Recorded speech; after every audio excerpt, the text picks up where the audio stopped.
estamos de regreso en Entre Opiniones. Muchísimas gracias a ustedes por mantener la sintonía con nosotros. En esta parte central vamos a conversar con el licenciado Juan Almanzar de la Cruz sobre los retos de la economía local frente a la inflación y las tasas de interés en este año 2026. Muy buenos Muy días, buenos señor días. Juan, ¿cómo está? Buenos días, gracias por la invitación.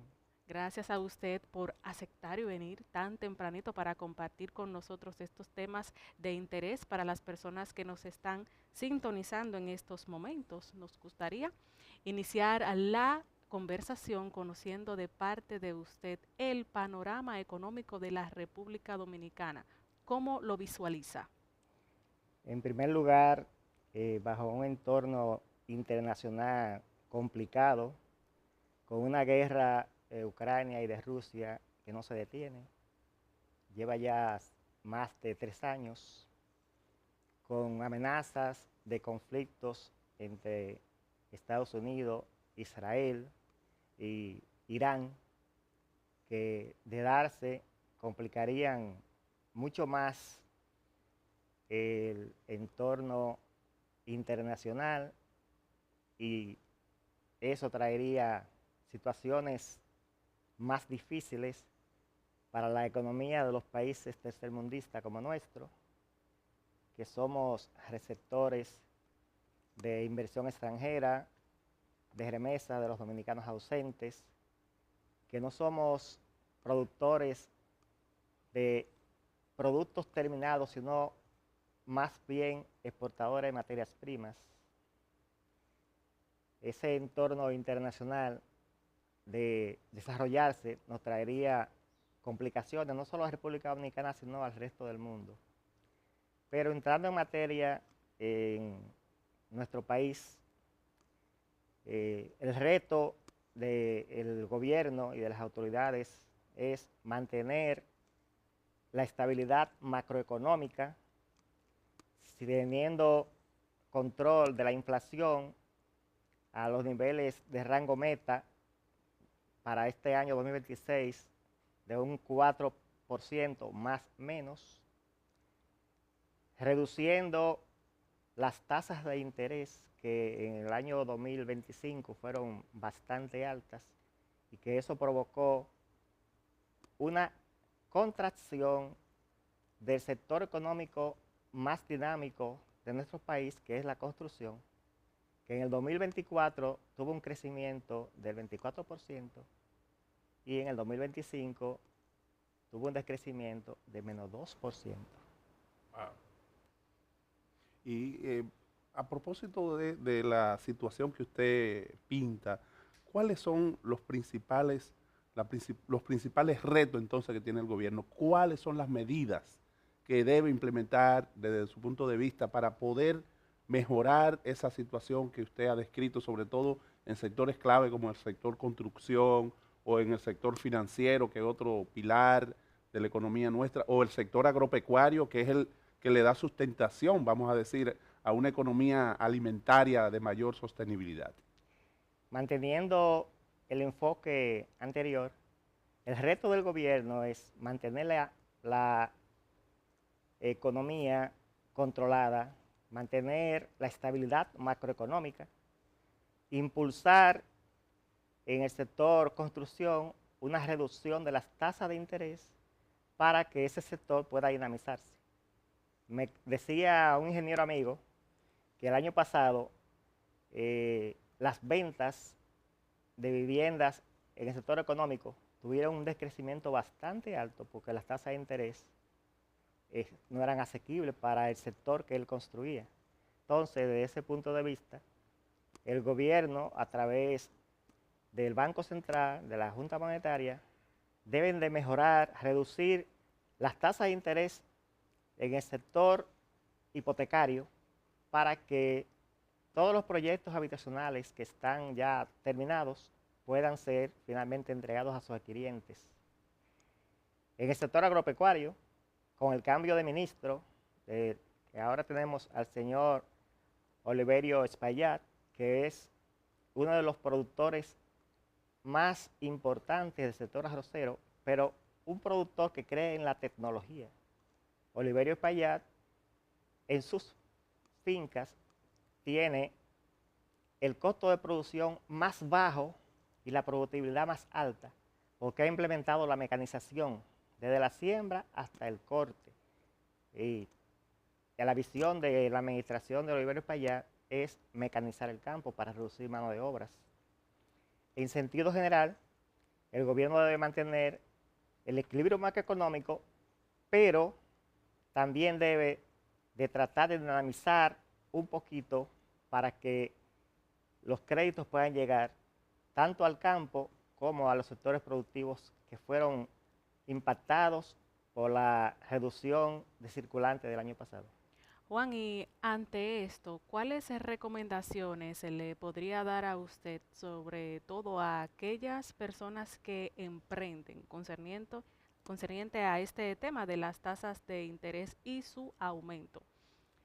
Bueno, a los emprendedores, la recomendación que yo les podría dar es que en este año 2026 traten de endeudarse lo menos posible, de cuando necesiten capital de trabajo, buscar en las instituciones financieras que tengan mejores tasas de interés para que su costo del dinero sea lo más bajo posible y que eso no afecte su rentabilidad.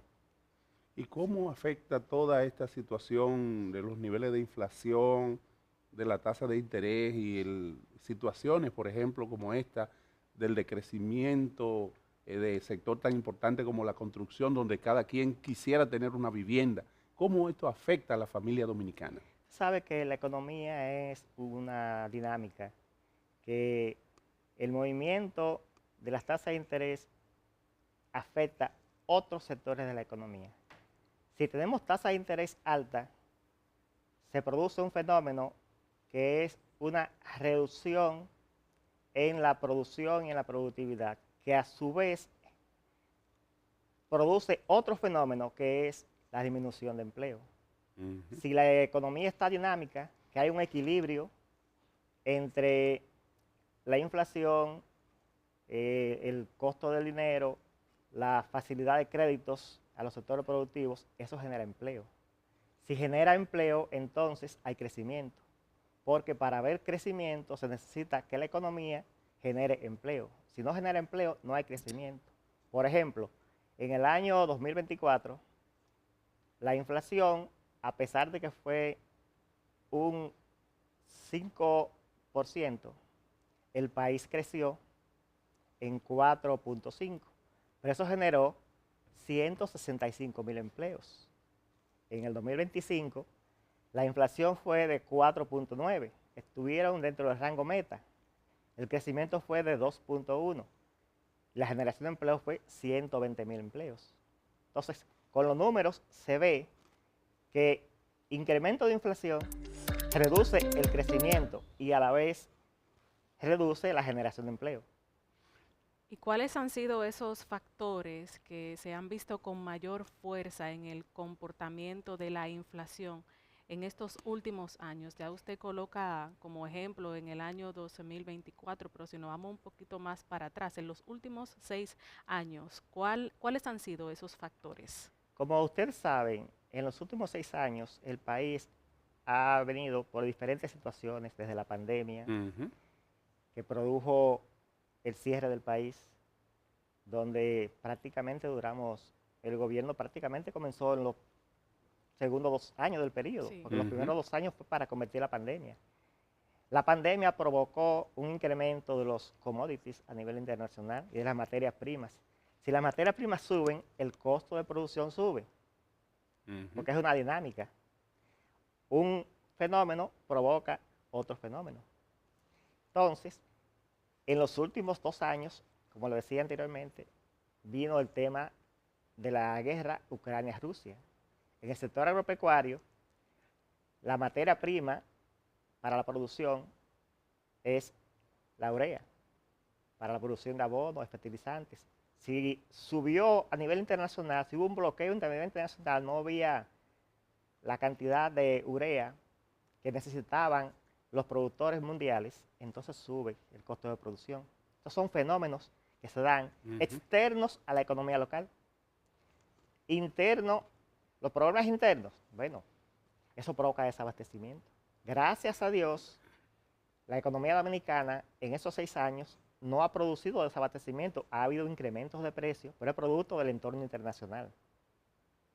¿Y cuáles expectativas tiene usted para este año 2026 en la República Dominicana en materia económica? Bueno, la expectativa que yo tengo es que el gobierno siga controlando la inflación, que mantenga dentro del rango meta la inflación, que el país siga creciendo, porque aunque decreció con relación al 2004, no ha dejado de crecer. Se estima que el crecimiento va a ser alrededor del 4% en este año, 3.5-4%, y eso va a permitir que la economía se siga ampliando, que haya mayores empleos, que el gobierno también por fin tome en cuenta incrementos salariales para el sector público, porque en los 6 años que lleva no ha incrementado de manera general, aunque haya hecho incrementos parciales en el sector público, pero no ha hecho incrementos de salario en términos generales.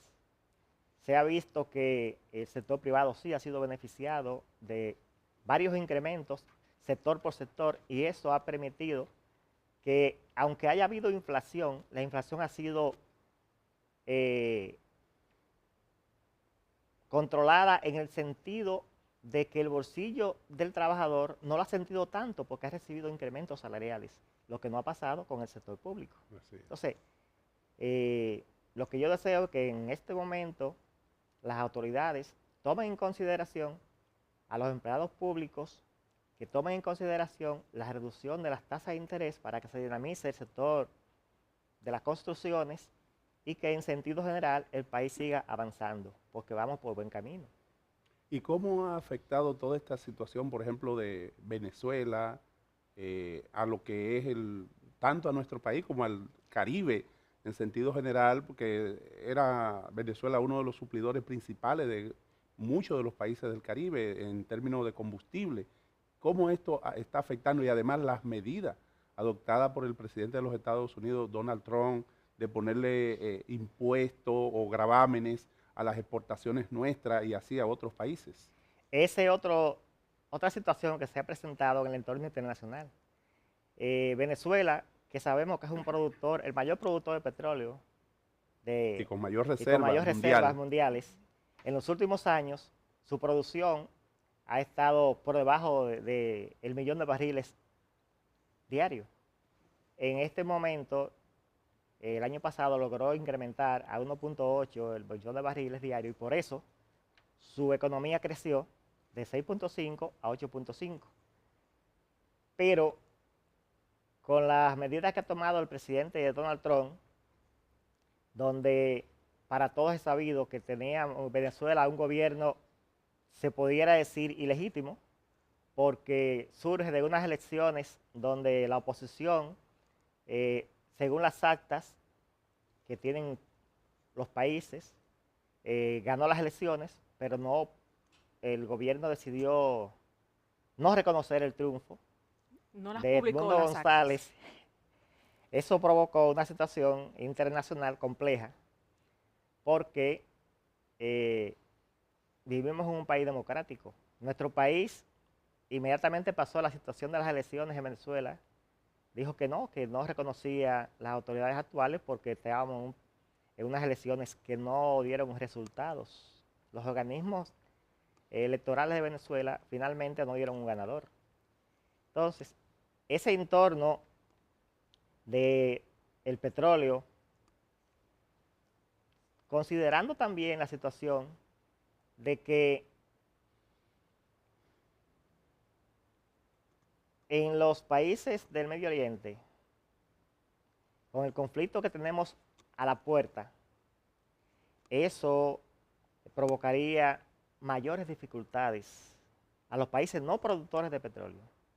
Porque acaba claro, el que produce petróleo, si el incremento sube, si el petróleo sube, van a tener mayores ingresos. Pero los países no productores de petróleo, que somos los afectados con esa crisis petrolera mundial, es una situación un poquito compleja que nuestro país va a tener que manejarla y ver de qué manera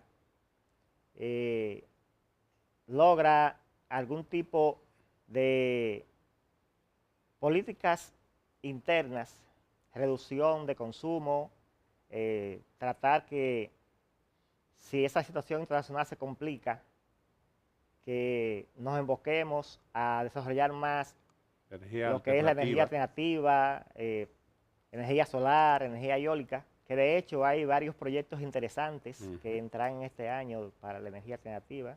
Tengo entendido que hay proyectos muy importantes que van a entrar en este año, en el año que viene, con materia de energía alternativa. Bien. Nada, un mensaje final a nuestros amigos televidentes de cómo comportarse, ¿verdad?, en este año que recién inicia para poder, diríamos, aumentar lo poco o muchos recursos que reciba cada quien, cómo puede, en este caso, garantizar un uso adecuado, un uso más racional. Sobre todo a las familias, las recomendaciones que usted puede ofrecer. Como dicen, estericar los chelitos. Así mismo es.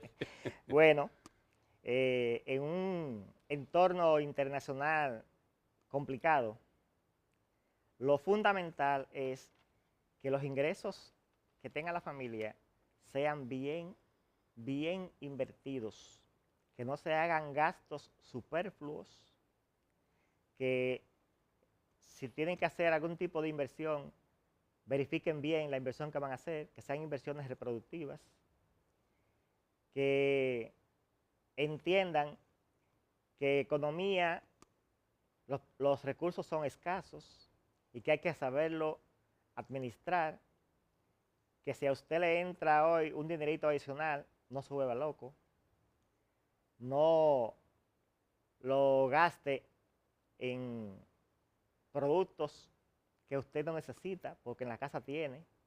Pero que la vecina, el amigo tiene esto, tiene aquello. No, son tiempos de austeridad y de control del gasto. Excelente. Muchísimas gracias, señor Juan, por acompañarnos en este día en Entre Opiniones. Muy agradecidos estamos de que pueda acompañarnos en esta mañana. Nosotros así ya hemos terminado esta programación. Estamos muy felices de su fiel sintonía. Será hasta mañana, si Dios lo permite. Que tengan todos un feliz y bendecido resto del día. Bye bye. Bye bye.